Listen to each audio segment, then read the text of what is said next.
All right, IELTS Insight family, we need to talk. My last short about the syllabus went viral. A lot of you pointed out that my breakdown, 15, 15, 20, 40, only adds up to 90%. The comments were hilarious. Some said my math is weak, others joked it's based on the examiner's mood. One of you even asked if I was a real girl or AI because of it. Well, I'm real and I'm listening. Today we're going to solve the mystery of that missing 10%. It's where you lose your band 7. Let's set the record straight. For the official IELTS exam, each module is weighted exactly the same. Listening, reading, writing, and speaking, it is 25% each. That is the official 100%. My short used those numbers to show preparation priority based on student struggle data, not weighting. But the confusion showed me that many of you aren't sure how your final band score is calculated. The formula is simple. Add all 4 scores and divide by 4. But the rounding rules are the trick. Take the 0.25 rule. If your average ends in 0.25, it rounds up to the next half band. For example, a total of 25 points gives an average of 6.25, which becomes an overall 6.5. Similarly, if your average ends in 0.75, it rounds up to the next whole band, like 6.75 to 7.0. Even an average of 3.875 rounds up to a 4.0. The system is designed to favor higher scores. But be careful, if the average is below 0.25, like 6.125, it rounds down to the nearest whole. So that same 6.5 in reading and listening can still lead to a 6.0 if your writing is too low. If you hit 6.625, it rounds down to 6.5. This is where precision in every module really matters. But what about the individual modules? For reading and listening, it's about your raw score out of 40.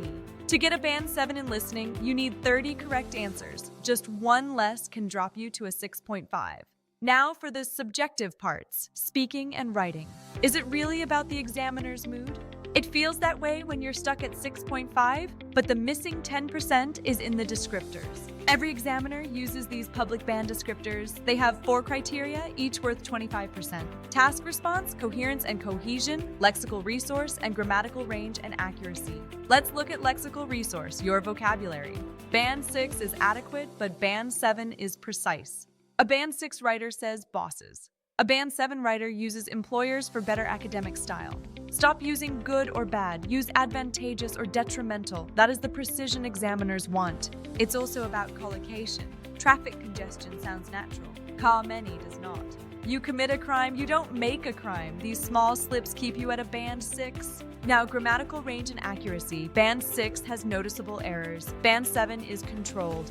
Band 7 writers use relative clauses. Instead of the policy failed, they add more detail with which. They use inversion. Not only did the government increase taxes, but it also improved services. Use noun clauses like what many fail to realize is to show a variety of complex structures. The key is the density of error-free sentences. Band 7 feels controlled. Band 6 feels like a struggle. Task response is where most lose the missing 10%. You must have a clear position throughout. Don't just mention an idea, develop it. Why is technology bad? Explain the digital divide.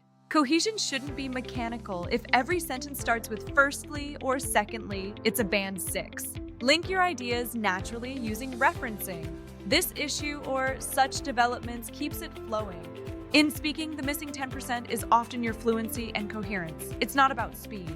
It's about natural cadence, using pauses effectively and avoiding repetitive ums and ahs. Use discourse markers like conversely or to be honest. They make you sound like a native speaker. Pronunciation is about clarity, not losing your accent. Be easy to understand and you'll hit that 7.0. So the missing 10% isn't luck. It's precision, range, development, and natural flow. Stop guessing why you're stuck. Master the rubric and give the examiner exactly what they want. Ready for the fix? Here's your 3-step plan to find that missing percentage and hit Band 7 today. Step 1. Stop over-complexifying. Use grammar you have mastered, not what you think sounds fancy. Clarity is better than complexity. If an examiner can't understand you, your score will plummet. Step 2. Task response is king. Read the prompt twice. Answer every part of the question specifically. If it asks for both views and your opinion, give all 3. Don't leave the examiner guessing. Step 3. The fluency secret. Use those connectors naturally in both your writing and your speaking.